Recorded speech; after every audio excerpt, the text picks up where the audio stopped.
দেখছি চোপড়া আসছেন আপনি, কিভাবে ধন্যবাদ জানাবেন চোপড়ার মানুষকে? চোপড়ার মানুষ জানে যে চোপড়াতে একজন আছেন যিনি রাত দিন 7 দিন মানুষের ডাকে সাড়া দেন। বন্যায় যাকে পাওয়া গেছে, করোনায় যাকে পাওয়া গেছে, এবং যখনই কোনো মানুষ কোনো বিপদে পড়েন একটাই নাম মুখে আসে, সেটা হচ্ছে হামিদুর রহমান। আর হামিদুর রহমান মমতা বন্দ্যোপাধ্যায়ের আদর্শ সৈনিক এবং দিদির নীতিতে আদর্শে উনি বিশ্বাসী।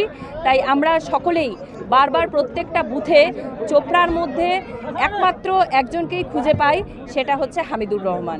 আর হামিদুর রহমান মহাশয় এবারও বিপুল ভোটে জয়লাভ করবে, সেটা আজকের লক্ষ্মীপুর অঞ্চলের এই সম্মেলনে এত মানুষ হয়েছে, জনস্রোত, এবং এইখানে যেভাবে আজকে কমিটি গঠন হয়েছে, যারা পুরনো ছিল, পুরনো নতুন সবাইকে নিয়ে, ছাত্র যুব থেকে শুরু করে আজকে মহিলাদের সংখ্যাও চোখে পড়ার মতো ছিল।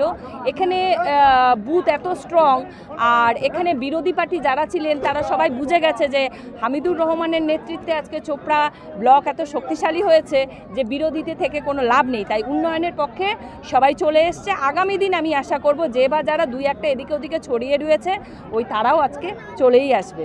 তাই আমি সম্পূর্ণ আশাবাদী যে আগামী 26-এ চোপড়াতে প্রত্যেকটা বুথে শুধু জোড়াফুল, তৃণমূল, মমতা বন্দ্যোপাধ্যায় আর হামিদুর রহমান।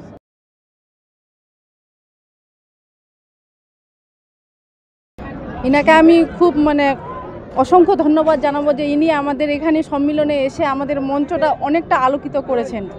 স্পেশালি ইনাকে আমি ধন্যবাদ জানাচ্ছি।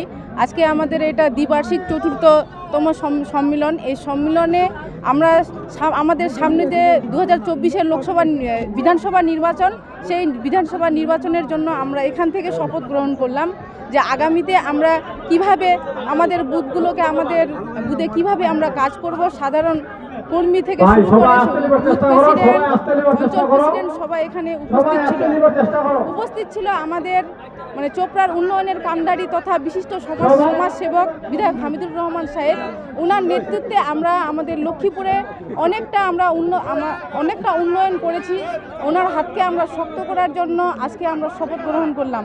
আমি ধন্যবাদ জানাবো আমাদের বিধায়ক সাহেবকে, উনি ওনার মূল্যবান সময় বার করে আমাদেরকে সময় দিয়েছেন।